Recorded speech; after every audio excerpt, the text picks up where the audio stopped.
제가 신학교에 다닐 때 이제 거기가 미국의 켄터키 주였었는데 그 주 경계를 넘어가면 인디애나 주가 있습니다. 이제 그 공부는 켄터키 주의 맨 그 북쪽 꼭대기 그 강만 넘으면 곧 인디애나 주인데 거기서 이제 공부하면서 인디애나 주에 왔다 갔다 하면서 주말마다 목회를 했었는데 그러니까 그 인디애나 주 쪽에서 저희들에게 매달 이제 얼마씩 보조를 해줬어요. 근데 그 인디애나 주의 그 영어로 이제 Director of Missions인가 해서 하여간 그 우리 돕는 거를 책임지던 분이 제가 다니는 신학교에 한국 학생만 있는 것이 아니고 외국 학생 중에서 물론 여러 나라 학생들이 와 있고 물론 뭐 대부분은 다 그 미국 아이들이죠. 그다 이제 백인들이 제일 많고 학생 때서부터 교회 이것저것 개척도 하고 뭐 돕기 위해서 그 학생들을 이제 여기저기 보내고 돕고 하는 일들을 하면서 그분이 한국 학생들에 대해서 느낀 그 느낌을 저한테 직접은 아니고 이제 어떤 다른 목사님을 통해서 제가 들은 이야기인데 자기가 미국 학생들하고도 일해보고 뭐 거기 또 다른 나라에서 온 아프리카에서도 왔고 뭐 필리핀에도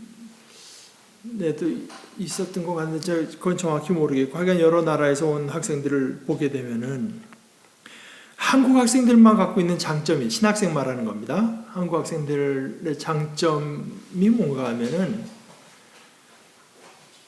여기에 하나님의 일이 있다. 그러면 한국 아이들은 유독 그건 내가 뭐 필요하면 가야 된다. 그 생각이 한국 학생들한테 있다는 겁니다. 그러니까 그때 뭐 홍콩 학생도 있고 뭐 했는데 얘기를 하면 그 친구들은 이것저것 많이 따져본다는 거예요.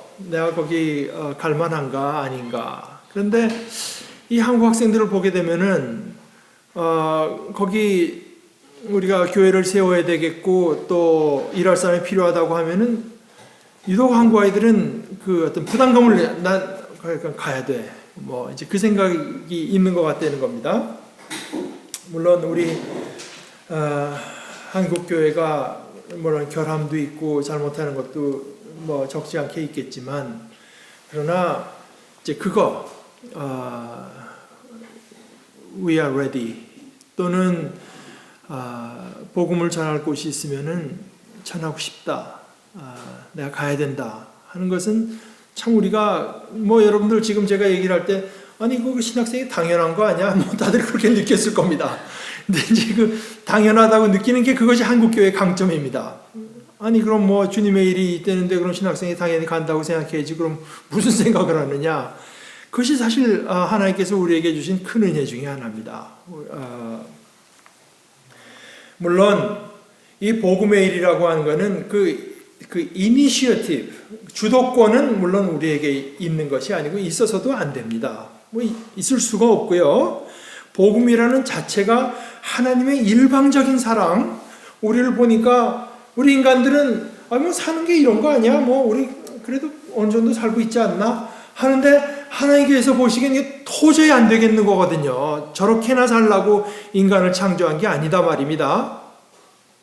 고작 그냥 저 모습으로 살라고 그 인간을 하나님의 형상대로 이렇게 만들어 놓으신 게 아닌데 인간들은 그저 정말 이게 뭐 산다고 할 수 없을 정도의 삶을 살면서도 아니 뭐 사는 게 뭐 본래 이런 거 아닌가 이렇게 사는 것을 하나님께서 도저히 보질 못하시고 우리에게 진짜 삶 담은 삶을 주시기 위해서 여러모로 일하시다가 예수 그리스도를 보내셔서 십자가에 죽기까지 하신 것이 소위 우리가 말하는 기쁜 소식, 복음 아니겠습니까? 이건 하나님께서 전적으로 하나님께로부터 비롯된 일이지 우리 뭐 인간에게서 시작된 일은 아닙니다.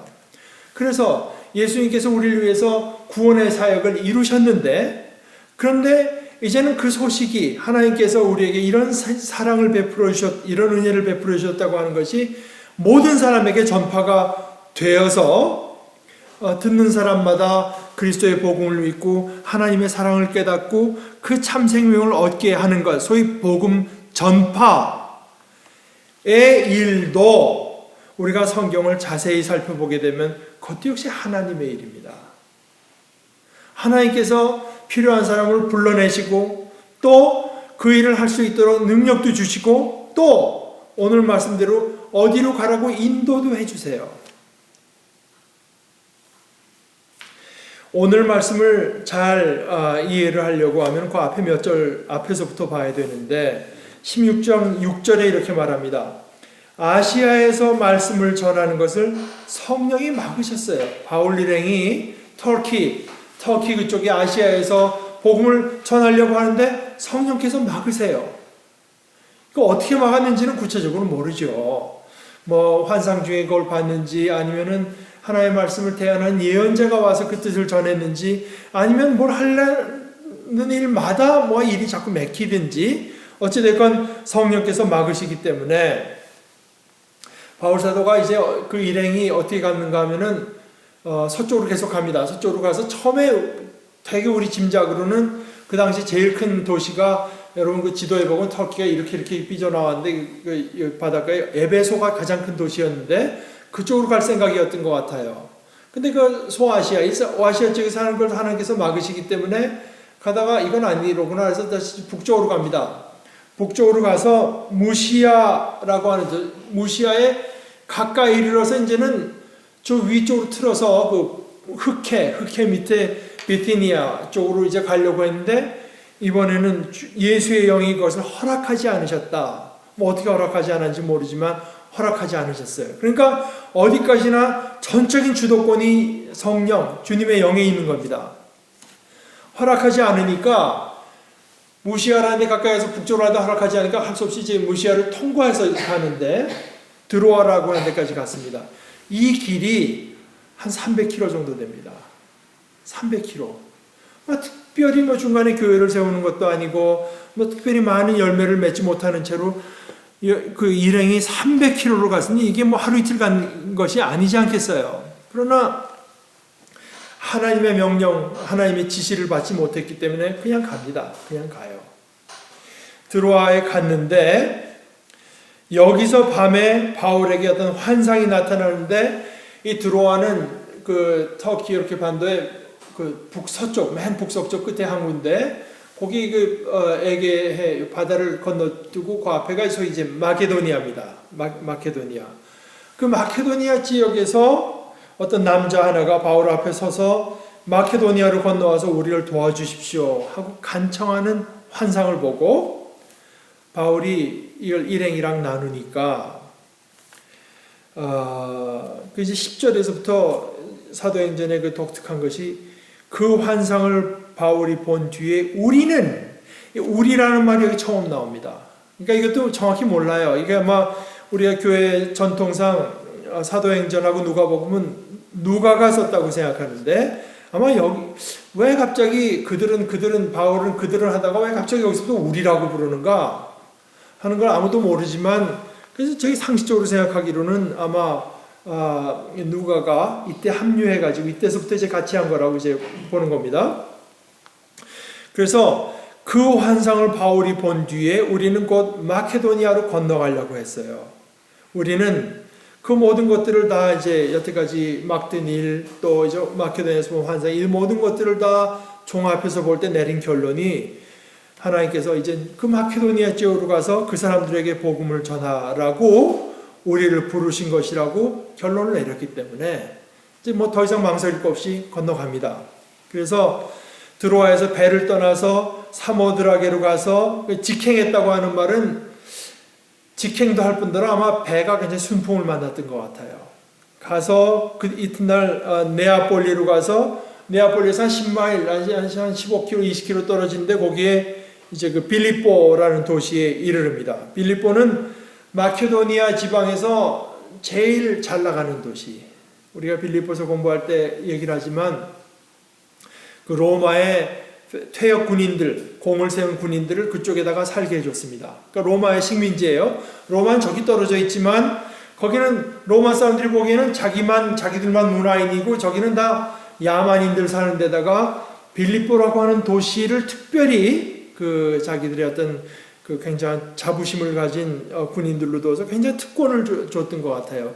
그들에게는 조공도 바칠 필요가 없고 세금도 바칠 필요가 없고 로마 시민으로서 로마 법에 따라서는 아주 특권을 이제 줬는데 이제 그런 것을 콜로니 식민지라고 이제 하는 겁니다. 그러니까 이 사람들은 자기들이 비록 이 땅에 살지만 우리는 로마 시민으로서 특권을 누리는 세력이라고 하는 그 자부심이 굉장히 강한 이제 되었는데 어찌됐건 그 지역에서는 가장 잘 나가는 도시에서 며칠 동안을 묵었는데 며칠이라고는 알 수 없지만 하여간 묵었는데 이 바울 사도의 그 전도의 원칙이 뭐냐면 언제나 어디 가든지 유대인의 회당을 찾아갑니다. 어느 도시에 가든지 유대인의 회당을 찾아가려고 하는데 빌립보에는 아마 유대인의 회당은 없었던 것 같아요. 왜냐하면 유대인의 회당이 있으려면 이건 좀 여자분들이 들으면 정말 기분 나쁜 얘기지만 유대인 남자가 10명이 있어야 됩니다. 여자는 100명이라도 소용이 없어요. 남자가 10명이 있어야 회당이 설 어떤 조건이 되는데 그게 없었던 것 같아요. 그래서 그런 경우에 이제 이 사람들이 되게 자기 하나님을 섬겨야 되고 어떻게 하는가 하면은 기도할 처소를 이제 집을 얻는데요. 대개는 가끔 이제 뭐 물에 들어가서 뭐 또 정결 예식도 하고 해야 되니까 물 근처에다가 그런 거를 이제 많이 한다고 하죠. 그래서 안식일 날 성문 밖에 강가로 나가서 회당이 없다면 유대 사람들이 틀림없이 기도하려고 마련해둔 처소가 있을 것이다. 그래서 거기 찾아가서 이제 앉아서 모여든 여자들에게 주로 여자들이 이제 아까 말씀드린 대로 남자가 부족해서 아마 회당이 못 썼던 것 같으니까 여자들에게 말을 하는데 그 중에서 루디아라고 하는 여자가 있었는데 이 여자는 굉장히 좀 재산이 있던 여자였던 것 같아요. 그러니까 자세곳이라고 하는 게 유대인 여러분들 그 옛날 로마 영화 보게 되면 로마 사람들이 이렇게 뻘건 거 이렇게 착 내리고 그래서 이 뻘건 물감이 이게 굉장히 비싸고 그래서 이걸 취급했다고 하면은 이제 상당히 그 돈이 있을 가능성이 많은데다가 그 뒤에 뭐 그 집안 식구들 또 바울 일행을 다 그 집에 드리기도 하는 거 보게 되면은 상당히 뭔가 재력은 있는 사람이다 그랬는데 이 사람은 유대인이 아닌데 하나님을 공경하는 사람이었습니다. 하나님께 예배하는 사람. 근데 주님께서 그 여자의 마음을 열어주셔가지고 그 여자가 바울의 말을 아멘 하는 거예요. 귀담아 듣습니다. 귀담아 들어요. 그러니까 받아들였다고 하는 뜻입니다.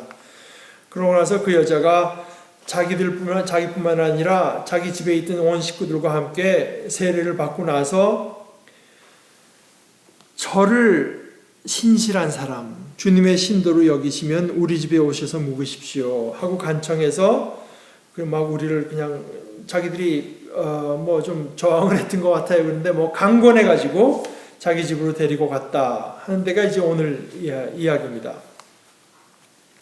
그래서 이제 복음을 전하기 위해서 사람을 불러내고 그이들에게 복음 전도자로서 능력을 주는 것도 성령께서 주시고 또 인도도 성령께서 하세요. 저는 여기까지 오게 되면은 제가 요즘에 하는 일도 있고 해서 군인들이 생각이 납니다. 군인들이. 제가 하는 일 중에 중요한 것 중에 하나가 하루에도 그저 몇 명씩 그런 아이들을 보는데 그걸 뭐라 하냐면 영어로는 Army Readiness라. Readiness. 준비가 돼 있나? 뭐 준비가 돼 있냐면 전쟁에 나갈 준비가 돼 있나? 그러니까 이 친구들이 1년에 한 번씩 저한테 와서 신체 검사를 받는데요. 제일 중요한 건 끝에 결론, 얘는 지금 전쟁에 나갈 준비가 돼 있다 안 됐다 이걸 체크하는 겁니다. 얘는 요즘에 뭐 이게 복잡한 일이 많아서 갔다가 사고 칠만 하다 그러면 안 돼요. 안 됩니다.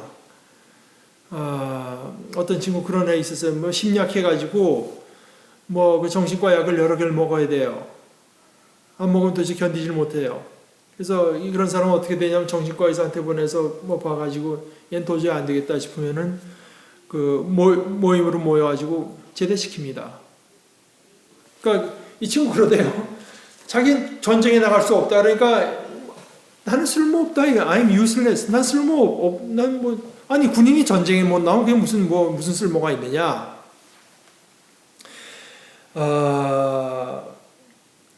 그래서 하나님께서 우리를 어디로 보내서 복음을 증거하게 하는가는 사실은 이런 군인의 입장과 비교해 보면 꼭 그런 것 같아요.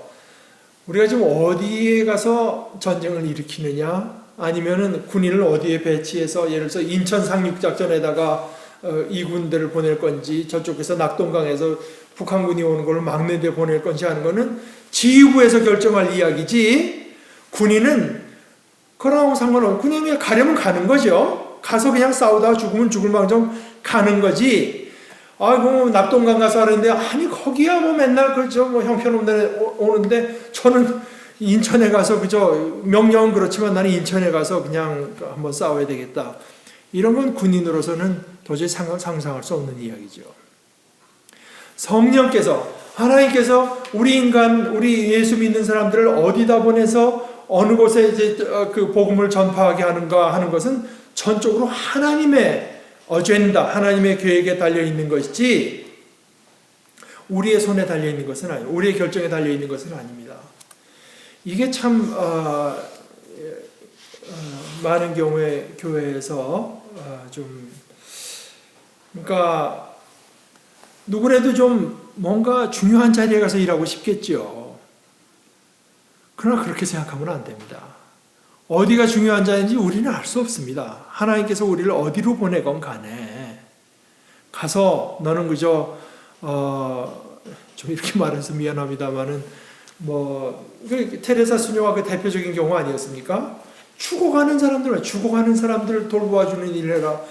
아니 그 죽어가는 사람 해봐야 그 사람들이 나가서 복음을 전하기를 합니까? 그 사람들 전한다고 해서 어디 복음이 크게 전파되는 것도 아닌데 별로 하고 싶지 않은 일이었을 수 있어요. 내 마음속에 어떤 허영심이 있고 어떤 영웅심리가 있었으면은 정말 하고 싶지 않은 일이었으면 죽어가는 사람 보살피는 일이거든요. 그러나 하나님께서 필요하셔서 우리를 그곳에 보낼 수도 있고 어떤 데는 가서 정말 완악한 사람들에게 복음을 전하는 일을 맡길 수도 있고 어떤 데는 가서 전도하기만 하면 30명 40명이 나 예수 믿겠습니다. 나 저 침례 받겠습니다 하고 나오는데 보낼 수도 있습니다.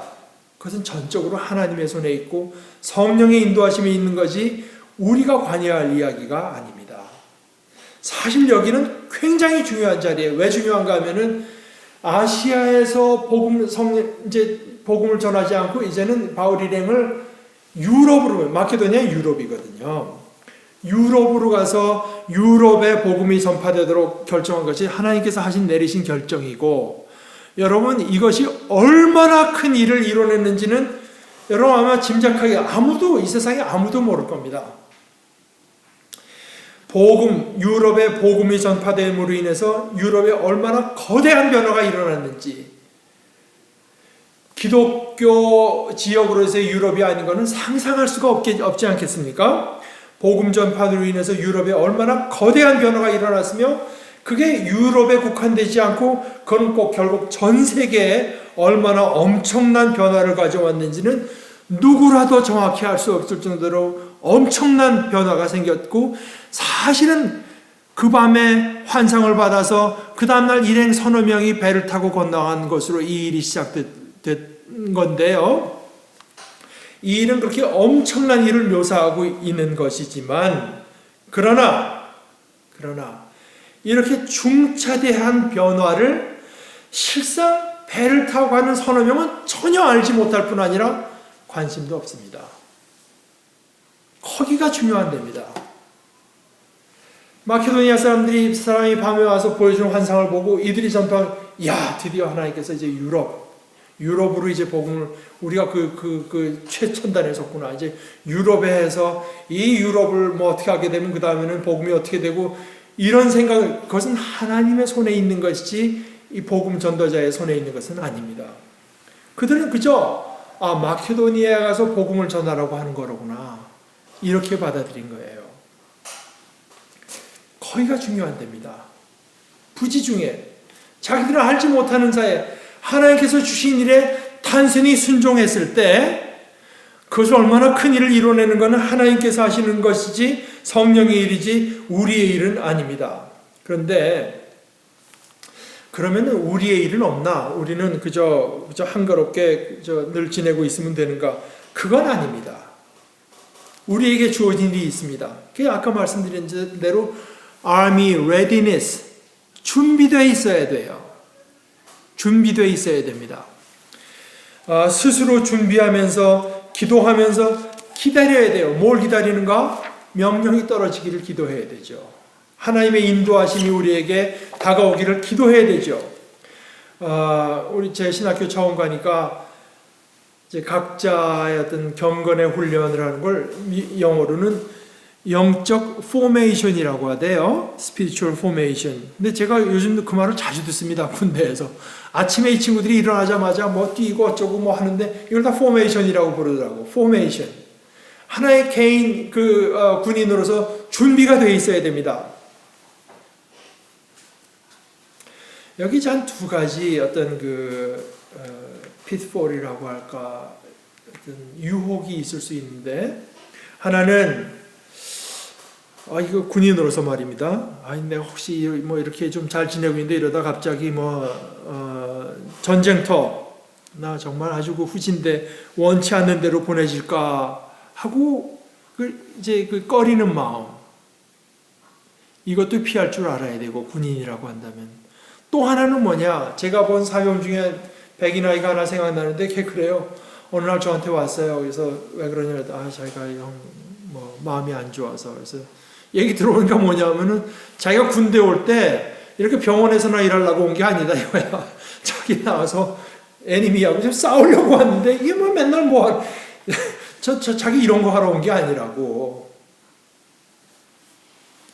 이 두 가지가 다 우리가 피해야 될 일입니다. 우리는 말하자면 지휘관을 믿고 하나님을 믿고 하나님께서 하나님의 일을 이루시는 것을 믿고 우리 자신이 준비되어 있는가, 훈련과 점검, 소위 army readiness, 신앙의 길이라고 하는 것은 말입니다. 내가 나서서 마치 이 하나님 나라의 운명이라고 하는 게 내 두 어깨에 달려있기라도 한 것처럼 그냥 여기는 것도 피할 줄 알아야 되고, 그런가 하면 복음 전파에 대한 열망이 없이 그저 저는 준비가 되어 있고, 그래서 성령께서 인도해 주시기만 하면은 어디든지 가서 내가 복음을 전파하겠다는 그런 기다리는 갈망이 없는 것도 우리가 점검할 수 있어야 됩니다. 내가 받은 복음, 이 참 생명, 이것을 어떻게 하든지 전하고 싶다. 이 예수의 이름을 전해야 된다는 간절한 마음을 언제나 품고 있어야 됩니다. 그리고 하나님께서 나를 지금 현재 보내주신 건 여기서 그곳이 어디든지 간에 거기서든지 기회가 닿는 대로 복음을 전하면서, 그러다가 어느 날 하나님께서 우리를 달리 인도하시면 곧 그 인도하심에 따르는 것, 이건 간단한 한마디 말이지만 오늘 10절에 그렇게 말했습니다. 그 환상을 바울이 본 뒤에 우리는 곧 마케도니아로 건너가려고 했다. 곧 기다리고 있었다는 것처럼 말입니다. 명령만 떨어지면, 인도하심만 보여주면 we are ready. 언제든지 가서 전하겠다는 준비를 가지고 있었다는 모습이 있지 않아요? 곧이라는 거 한마디에 있지 않습니까? 곧 그 인도하심에 따르는 것, 그것이 우리의 모습이어야 될 것입니다. 우리의 마음속에 이 마음, 복음을 전하고 싶다, 이 복음을 전해야 된다는 이 마음이 있을 뿐 아니라 우리 스스로가 그 복음에 합당한 생활을 늘 힘쓰면서 Am I ready? 나는 준비가 되어 있나? 하나님께서 나를 어떤 형편으로 보내든지 간에,